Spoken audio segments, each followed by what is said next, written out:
عليكم السلام أحبتي، أهلا وسهلا بكم في هذا البرنامج الجديد من قناتنا أهل القرآن، وهو بعنوان خفايا التاريخ الدرامي. ومقدمة أقول في التسعينيات من القرن الماضي انتهيت من إعداد مشروع تحويل التراث إلى دراما، أجمع المادة التاريخية وأصيغ منها قصة، وبعدين القصة أحولها إلى سيناريو. ولما لم أجد مجالا فقمت بنشر بعض هذه القصص في حواء وسطور والأهالي والأحرار والعالم اليوم والأخبار. والآن مضى قطار العمر ولم يتحقق الحلم، فأقوم بنشر ما أستطيع من خلال هذا البرنامج اللي هو خفايا التاريخ الدرامي. الهدف منه هو التوعية بأن ما كان يحدث في تاريخ المحمديين هو التطبيق العملي للشريعة السنية، يعني شريعة أكابر المجرمين من الخلفاء والسلاطين والقضاة، والتي كان يعاني منها المستضعفون في الأرض، والتي تتناقض تماما مع شرع الله جل وعلا القائم على العدل والإحسان والسلام. أهلا بكم في هذه الحلقة من خفايا التاريخ، وهي بعنوان الجارية جعلوها قاضيا للقضاء، ودي كانت منشورة في مجلة الأهالي أو في جورنال الأهالي. تخيل أن في الدولة العباسية يتم تعيين جارية تكون قاضيا للقضاء. طبعا دي حاجة مجهولة واحنا عثرنا عليها وبننشرها وبنقول التحليل التاريخي ليه ايه اللي حدث. يعني في احداث 306 في بغداد عاصمة الخلافة العباسية، الخبر بيقول امرت السيدة ام المقتدر، ام الخليفة المقتدر، قهرمانة لها تعرف بثمل. ثمل طبعا الواحدة اللي تكون ثملت من الخمر، يعني أن تجلس في الرصافة للمظالم وأن تنظر في رقاع الناس في كل جمعة. فجلست وأحضرت القاضي أبو الحسين بن الأشنائي وخرجت توقيعاته على السداد. نشرح الخبر ده يقول لك إن السيدة شغب اللي هي أم الخليفة العباسي، ده كان اسمها كده المقتدر بالله، أصدرت قرار بتعيين القهرمانة بتاعتها أي الوصيفة بتاعتها واسمها ثمل قاضية للقضاة. فجلست الوصيفة في مجلس الحكام والقضاء وأخذت تنظر في الشكاوى أو الرقاع والتي يكتبها الناس، وكان موعد جلوسها في الرصافة كل يوم جمعة، وكان يحضر معها القاضي أبو الحسن بن الأشنائي، وكانت توقعات القاضي القضاة الجديد تخرج بسرعة للتنفيذ.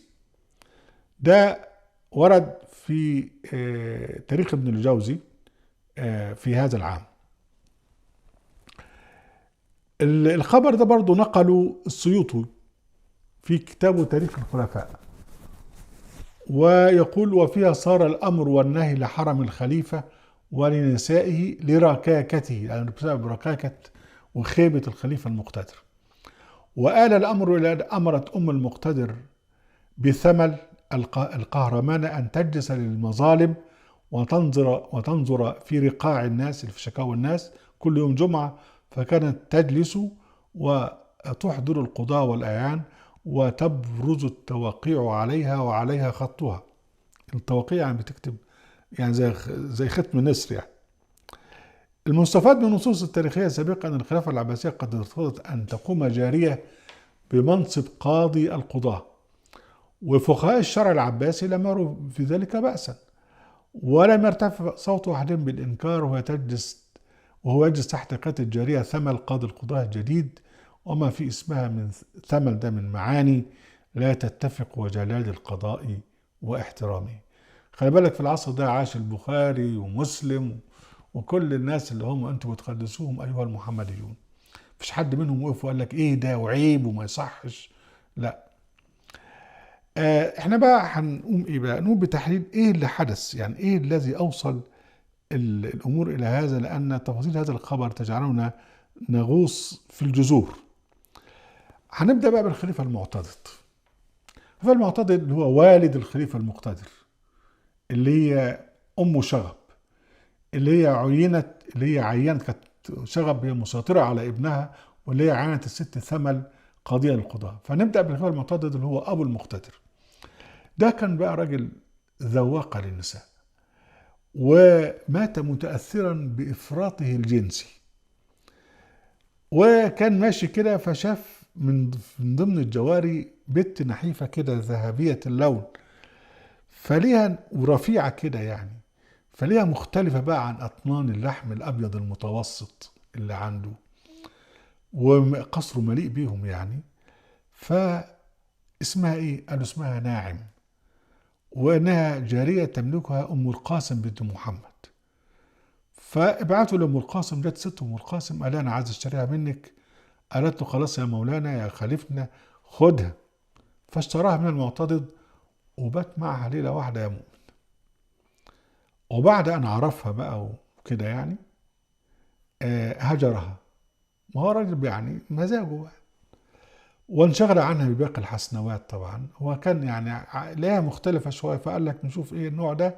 يعني راجل يعني زهق بقى من المانجا والتفاح والكمثرى وبتاع، وليه حتة بصل، قال لك ندور بالبصل ده نشوفه ايه نظامه يعني. انشغل عنها باقي الحسنوات وحملت ناعم بقى البصل دي، حملت وولدت بقى من ليلة ديت يعني، شبكت على طول وولدت بقى ابن اللي هو أصبح فيما بعد الخليفة المقتدر. لكن بقى لما خلفت بقى لم تطق، هي كانت ولية يعني ايه، حادة جدا يعني. لم تطق ان يهجرها سيدها الخليفة المعتضد الى المشاكل، الى الجواري هنا وهنا. فكل ما اروح لجارية تعمل، طبعا هي ام الواد، فتعمل معها مشاكل والى اخره. ف وتعمل معها شغب. فالخليفة مسكها ضربها وسماها شغب. فبعد ما كان اسمها ناعم نعومة الحية، أصبحت شغب. ست بقى بتعمل شغب في كل حتة.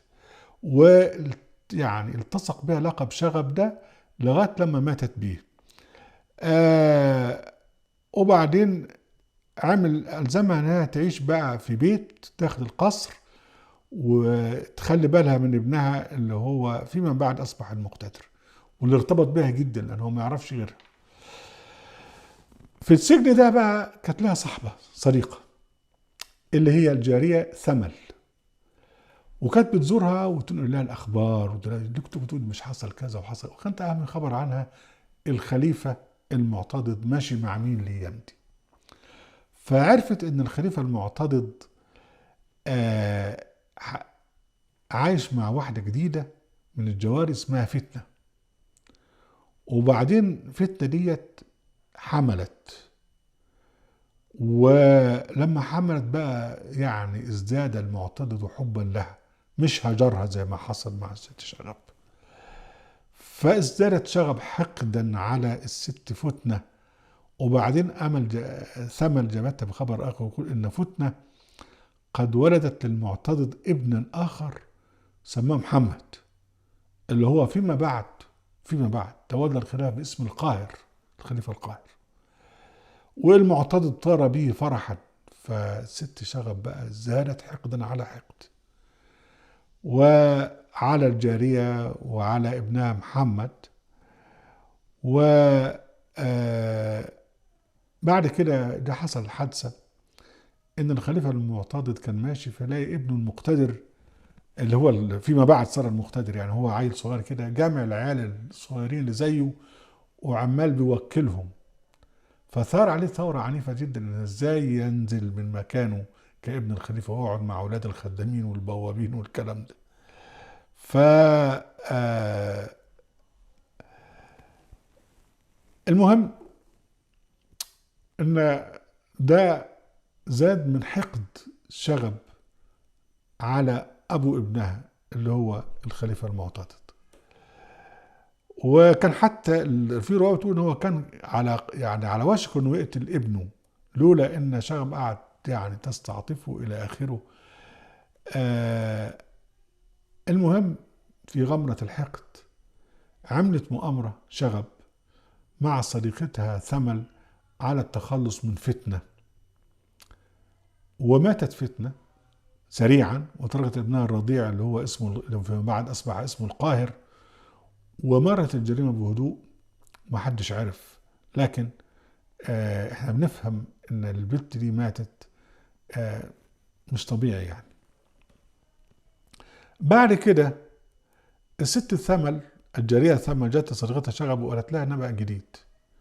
الخليفة المعتضد انشغل بمحظية جديدة اسمها دريرة، وكانت حلوة قوي بقى، ومن حب ليها راح جايب لها بستان جوه القصر وفي حمام سباحة، واعتاد أن يجلس مع محبوبته دريرة في ذلك البستان، وسمى البستان ده البحيرة. وعمل بقى معاه الجواري والمغنيات والعازفات ويرقصوا وهو قاعد مع دريرة. الولية اتجننت اللي هي شغب، خاصة بقى ان اصوات الغناء والعزف والرقص بتصل ليها في البيت اللي هي عايشة فيه، السجن بتاعها. فازداد لهيب غيرتها، فاتفقت مع صديقتها ثمل على ان تصل انباء هذا الى الشاعر ابن بسام. ده كان شاعر لسانه طويل ومشهور بمجونه وطول لسانه، فعلى طول بقى ابن بسام راح عامل شعر، والشعر ده انتشر في بغداد وتراقص عليه أهل بغداد. الشعر بيقول إيه عن الخليفة؟ يعني ترك الناس في حيرة وتخلى، يعني خلوة يعني، وتخلى في البحيرة قاعدا يضرب الطبل على، بين قوسين كلمة وسخة يعني، دريرة، أو باللغة العباسي قاعدا يضرب الطبل على حري دريرة. فالشعر وصل للمعتضد، وكان طبعا مشهور بالقسوة والهيبة، فخاف ان هو يقتل ابن بسام فالشعر ينتشر اكتر، فامر بهدم البستان وحمام السباحة، وبكده نجحت الست شغب وثمل وسكت الطبل والزمر. لكن المعتضد ازداد التصاقا بالست دريرة، فأصبح لا يأنس إلا بها، وشعرت شغب أنها السبب في ذلك. بعد ما كانوا بيقعدوا هو وهي ومعاهم الجورة، قعد طول النهار نايم جنبيها، فقالت لها لابد من قتل دريرة. وده نفس الحظ فعلا ان هي ماتت دريرة برضو، يعني ميتة بمكيدة كما حدث مع فتنة من قبل. وبس هنا بقى المعتضد حس ان الموضوع مش لازم شغب دي هي السبب، فمسكها ضربها علقة سخنة بعد عن السمعين، وكان على وشك أن يقطع أنفها ويشوه وجهها، لكن رجع عن ذلك عشان خاطر ابنه، وخاف بقى أن هي تنتقم من ابنه الثاني اللي هو ابن فتينة أو فتنة التي كانت من قبل. وانكفأ المعتضد على أجساد جواريه بقى يحاول أن ينسى حبيبته دريرة، وبل حتى قال فيها شعر يرثيها، ولكن الافراط في الجنس في تلك الحالة السوداوية أدت به للمرض فالموت. مات المعتضد بعد حبيبته دريرة بأشهر سنة 289، وحين كبر كان أكبر أولاده اللي هو تولى باسم المكتفي قد بلغ 25 من عمره فتولى الخلافة. وكان ابنه المقتدر اللي هو ابن شغب يعني في 6 من عمره، والقاهر اللي هو الابن الثاني ابن فتنة كان في عمره 2 سنين. خرجت شغب طبعا من السجن بتاعها بعد موت غريمها المعتضد، وزالت صلتها توثقا بصديقتها ثمل، فجعلتها شغب خدت وضع كويس عشان خاطر لها ابن أمير، وأمير وأخو الخليفة اللي موجود، فعينت شغب قهرمانة له، والقهرمانة يعني الوظيفة أو كبيرة الخدم. وخلافة المكتفي ابن المعتضد أتيح لشغب أن تخطط للتخلص من الخليفة عشان خاطر تجعل ابنها هو الخليفة اللي بعده. والمصادر التاريخية اللي احنا بحثناها تسكت عن ذلك التخطيط، ولكن نجاح شغب في تدبير خطتها يحتل عناوين التاريخ العباسي. ليه؟ الخليفة الشاب المكتفي بالله يموت فجأة سنة 295 بعد أن حكم أقل من 6 سنوات. وحين مات كان المقتدر ابن شغب المرشح لتولي الخلافة، وبلغ الحلم واحتلم، أصبح صاحب يعني صالح لتولي الخلافة. رجل كان في 13 من عمري، والتوقيت ده بالظبط إن يموت المكتفي في الوقت ده، في الوقت اللي يصبح فيه ابن شغب هو صالح عن الحكم في نفس اليوم، ده لم تصنعه الصدفة. لابد بقى أن شغب التلت القتلة دي هي التي تخلصت من الخليفة المكتفي، وطبعا عن طريق ثمل اللي هي صاحبتها أو القهرمانة بتاعتها. وعاش المقتدر بقى طفولته مع أمه قبل كده في سجنها الإجباري، أصبح شديد الالتصاق بها وظل منتصقا بها لا يتحرك إلا بإرادتها. كانت هي التي تباشر السلطة بنفسها. منذ أن تولى منها الخلافة أصبح محرما على أحد أن يقول عنها شغب، بس التاريخ بيذكرها غصبا عنها. وصار لقبها الرسمي السيدة.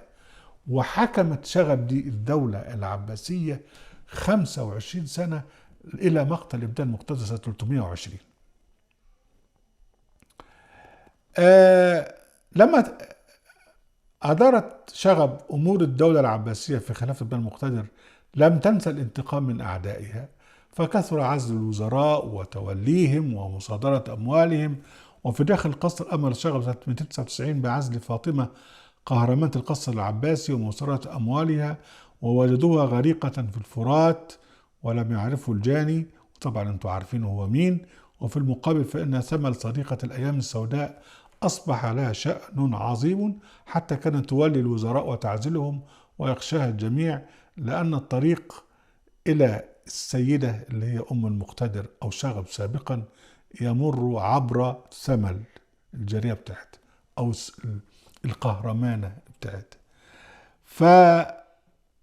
فأصبح حتى لثمل لقب جديد رسمي محترم اسمه أم موسى القهرمانة. وسنة 304 حصل في نكبة الوزير ابن الجراح أحد الوزراء المشهورين. خشى الوزير من انتصارات القهرمانة فقدم استقالته، فالاستقالة بتاعته لم تشع من غضب القهرمانة وسادتها.